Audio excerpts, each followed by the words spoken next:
People respect strength. But the kind of strength that changes lives doesn't come from lifting weights or giving speeches. It comes from something quieter, deeper. A calm certainty in the way you walk. The way you speak.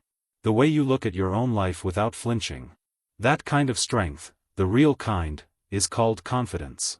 And Marcus Aurelius, a man who ruled the known world and yet doubted himself in silence, knew better than anyone where to find it.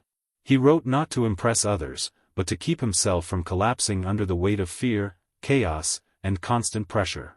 And inside those pages, never meant to be read by anyone else, he left behind a blueprint. A way to walk through the storm with your head held high. Not because you're fearless, but because you've trained your soul to face fear and move anyway. Confidence, to the Stoic mind, is not the absence of fear. It is a decision. A decision to obey your reason, not your panic. To live in line with nature, not ego. To speak when needed and remain silent when it's wiser. To act not because you're sure of success, but because the action itself is right. Marcus didn't believe in bluffing your way through life. He didn't believe in faking anything. In fact, he warns against it, again and again. To put on a show is to become a puppet of other people's approval. And a man who depends on applause is never truly confident. He's a slave in golden chains. That's why confidence begins where self-deception ends. One of his most haunting reminders is this: you don't respect yourself. He wrote those words to himself. Not in a moment of failure, but in a moment of truth. Because he saw that the core of weakness, the root of anxiety, fear, shame, was this: we do not honor ourselves. We hand our worth to other people. We become what they expect us to be, chasing their praise, running from their judgment. And in the process, we lose the only thing that matters: our own trust. So the first step to confidence is this: stop outsourcing your self-worth. If someone praises you, don't melt. If someone mocks you, don't shatter. Neither of them sees your inner world. Neither of them lives your life. It never ceases to amaze me, Marcus wrote, we all love ourselves more than other people, but care more about their opinion than our own. Think about that. Really think about it. You will die one day, maybe soon. And when that happens, what will it matter how many likes you got, how many strangers approved of your face, your clothes, your choices?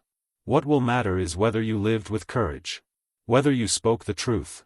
Whether you followed your own reason or abandoned yourself to follow the crowd. Confidence isn't loud. It isn't proud. It's not walking into a room thinking you're better than others. It's walking in without needing to compare yourself at all. It's choosing to live by your principles even when nobody's watching. Especially when nobody's watching. That's why the Stoics taught us to rehearse hardship, to face discomfort on purpose. Because comfort breeds dependence. And a man who cannot function without comfort will always be afraid. Always. Marcus reminds himself every morning that he'll face rudeness, ignorance, arrogance. He doesn't complain. He prepares. Today, he writes, I will meet people who are meddling, ungrateful, arrogant, dishonest, jealous, and surly. Why? Because that's how people are. But that doesn't mean you have to be like them. That doesn't mean your soul has to react to them. This is the soil in which confidence grows, not pretending the world is better than it is, but choosing not to be dragged down by it. Confidence means you remain unmoved, not because you are emotionless, but because your emotions are trained. Your thoughts are clean. You know who you are. So start small. Pay attention to your inner dialogue. When you make a mistake, do you call yourself names? Or do you pause, breathe, and correct it? When someone insults you, do you react like a wounded animal? Or do you see through their pain and respond with stillness? Because here's the truth, confidence doesn't come after success. It comes before it. It comes from acting with dignity when no one is cheering. From choosing the right thing when no one is watching. From walking the hard path not because it looks good, but because it is good. And the moment you stop chasing applause, the moment you stop needing to impress anyone, something changes. The storm quiets. You stand taller. You speak slower.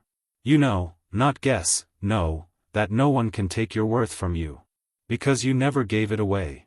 The Stoics believe that confidence is not a trait you're born with. It's a discipline. A skill. Something you build in the furnace of everyday life. Through decisions. Through restraint. through clarity. They trained themselves like soldiers, not with weapons, but with thoughts. Marcus Aurelius, Emperor of Rome, had access to every pleasure and comfort imaginable. Yet he didn't lean on any of it. Because he understood a simple truth: anything that can be taken away is not truly yours. If your confidence depends on money, it dies with your wallet. If it depends on reputation, it dies with a rumor. If it depends on your body, it dies with time. So he chose to base his confidence on what no one could touch: his reason, his character, his will. He wrote, "You have power over your mind, not outside events. Realize this, and you will find strength." Most people try to control what they cannot: what others think, how others act, how the world turns. But the Stoic flips that completely. He focuses only on what he can control: his judgment, his effort, his choices. This is the foundation of all real confidence. To know what belongs to you, and what never did. When you stop trying to win every argument, please every person, fix every unfair outcome, you get your power back. You stop being a leaf in the wind. You become a tree. Rooted. Steady. Alive. And it's not arrogance. It's not hardness. It's a quiet refusal to give your peace to chaos. Confidence doesn't mean pretending the storm isn't there. It means knowing you are stronger than it. But how do you build that kind of strength? First, by embracing discomfort. The Stoics trained for difficulty by choosing it: fasting, sleeping on the floor, walking without companions, speaking the truth even when it burned. Not because they were punishing themselves, but because they knew that ease makes men weak, and hardship makes them clean. Marcus once reminded himself, "Is this what you were made for? To huddle under the blankets and stay warm? No. You were made to rise. To face. To carry." He believed every day is a chance to test your character. To see if you're still ruled by cravings, by praise, by fear. And the more you detach from those things, the stronger you become. The less the world can use you against yourself. You want to be confident? Start by denying your impulses. When you want to prove someone wrong, stay silent. When you want to show off, hold back. When you want to retreat, step forward. Each time you do this, you build invisible armor. The kind that doesn't shout, but protects you when it matters most. And second, you must practice truth. Confidence cannot exist in a dishonest mind. Lies are cracks in the foundation. If you say one thing and live another, you'll always be afraid of being found out. Afraid of collapsing. But a man who lives in truth has nothing to hide. And nothing to fear. Marcus was the most powerful man on earth, but he wrote to himself as if he were nobody. He questioned his own motives. He challenged his own ego. "Don't act as if you'll live 10,000 years, he wrote. "Death hangs over you. While you live, while it is in your power, be good." This is where confidence is born, not in trying to be great, but in trying to be good. Not in conquering others, but in conquering yourself. The Stoics didn't believe in controlling people. They believed in controlling your response to people.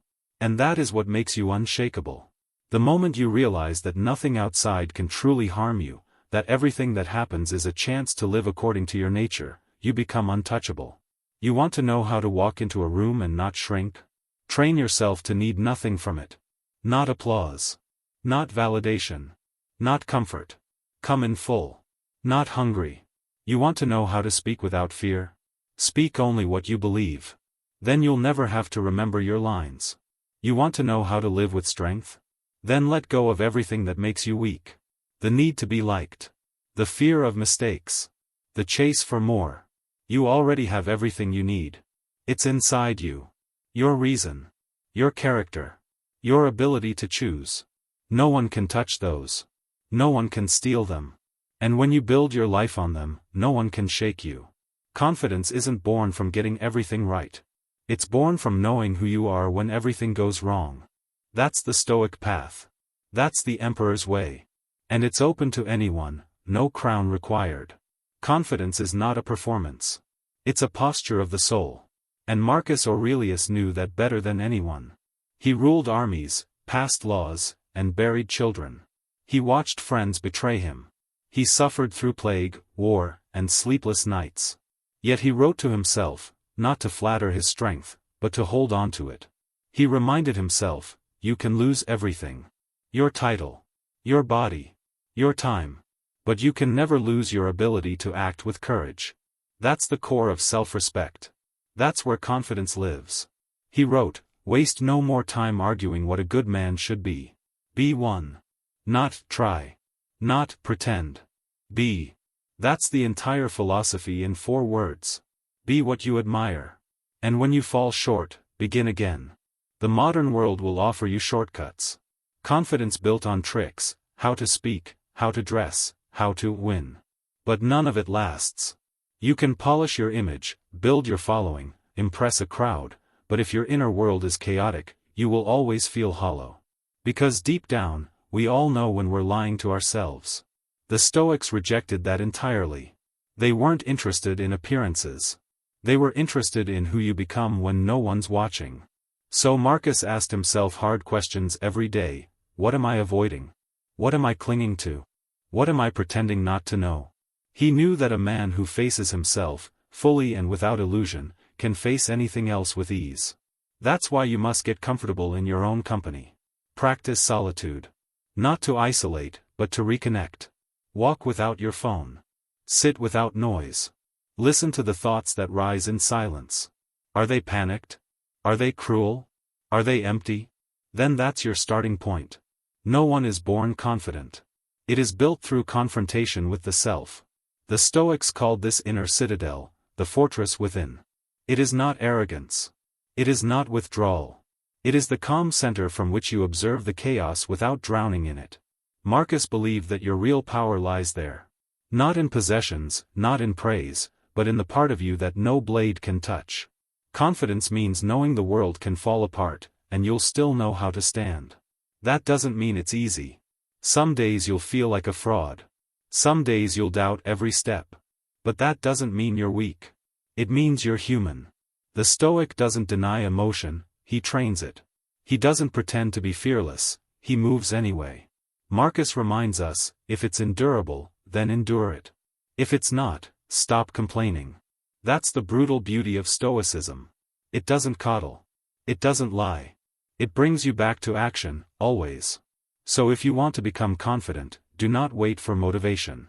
Do not wait for permission. Begin. Right now. In this moment. When your heart races, breathe. When your hands shake, act anyway. When your voice trembles, speak the truth. Each time you choose courage, even in small ways, you strengthen the soul. You send yourself a message, I can handle this. I don't need to run. I don't need to be perfect. I just need to show up as I am, and give my best. And if you fail? Then learn. Own it. Get up again. That's what Marcus did. He didn't see failure as shameful. He saw it as part of the training. Each misstep, each mistake, an opportunity to return to the path. The path of virtue. The path of reason. The path of dignity. He wrote, the impediment to action advances action. What stands in the way becomes the way. Read that again. What blocks you becomes your training ground. Your fear of speaking becomes the place you practice voice. Your fear of being seen becomes the place you practice presence. Your fear of failing becomes the place you practice resilience. There is no confidence without difficulty. There is no strength without resistance. So don't hide from challenge. Don't curse your setbacks. Use them. They are chiseling you into something unshakable. Something real. You don't need more praise. You don't need more time. You need to stop arguing with reality, and begin living aligned with it. Remember, you are not your past. You are not your fears. You are not your failures. You are the one who observes them. Who learns from them. Who rises from them. That is who you are. And when you live from that place, not for approval, not for image, but for truth, people will feel your confidence before you speak a word. You won't have to prove anything. Because you are something. Rooted. Awake. Ready. There's a quiet kind of confidence that doesn't shout, doesn't boast, doesn't need the world to clap. It just is. You can feel it in the way someone stands. In the way they look you in the eye, not to dominate, not to intimidate, but because they have nothing to hide. Marcus Aurelius never screamed that he was powerful. He didn't need to. He simply lived by a code. Every single day. Even when he was tired. Even when he was heartbroken. Even when it felt like the weight of the world would crush him. And that is the truth no one wants to admit: confidence is exhausting. Because it means taking responsibility.